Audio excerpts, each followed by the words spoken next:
Assalamu alaikum students.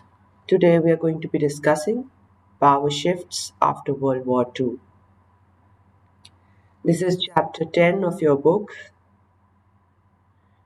and in this chapter we are going to discuss um, the formation of USA and USSR as two superpowers, the countries that were part of the communist and the capitalist groups.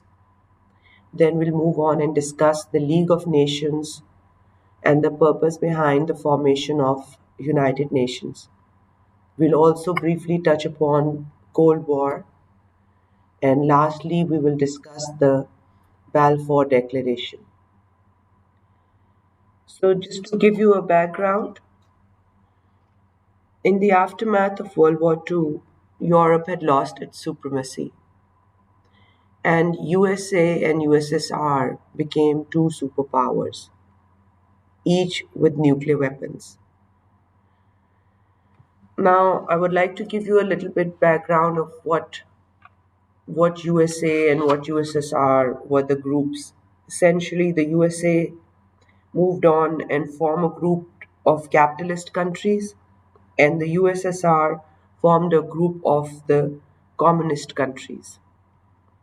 At this time period, the imperialist countries could no longer hold on to their colonies. Hence, these colonies gradually gained independence.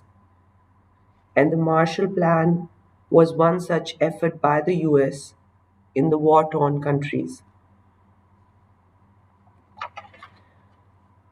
Due to the devastation caused by World War I, it led to the formation of an international body by the name of League of Nations, which was formed to keep peace and prevent war between member countries.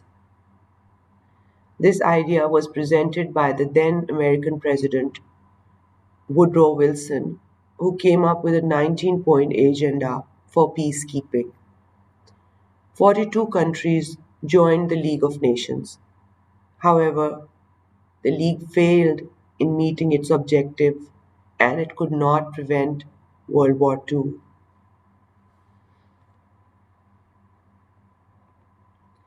Then the United Nations came into being after World War II, again with the same purpose to keep peace in the world.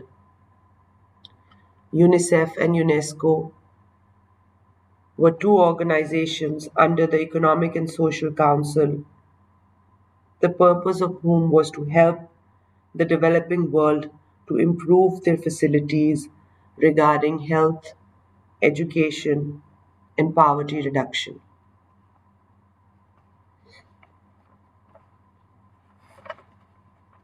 The International Court of Justice was also formed, based in The Hague in the Netherlands, whose function was to settle dispute between the countries.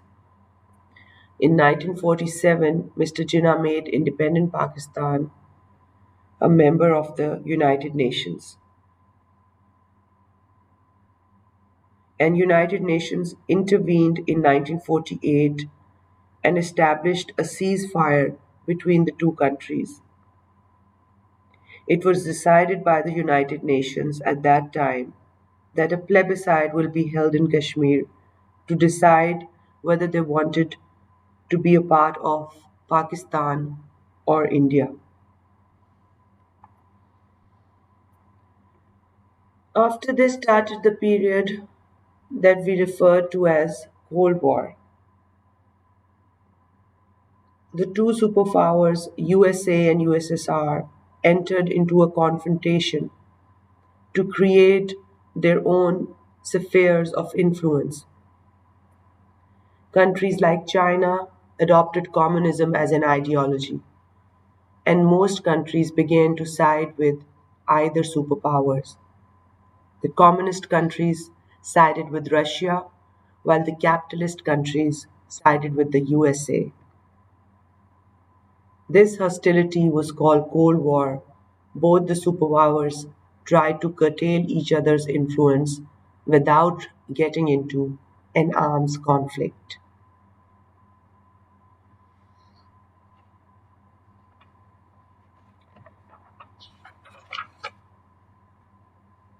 Then came the Balfour Declaration. Now, what was the Balfour Declaration? Since the end of the 19th century, a Zionist movement had started, which was dedicated to providing a separate state for the Jews.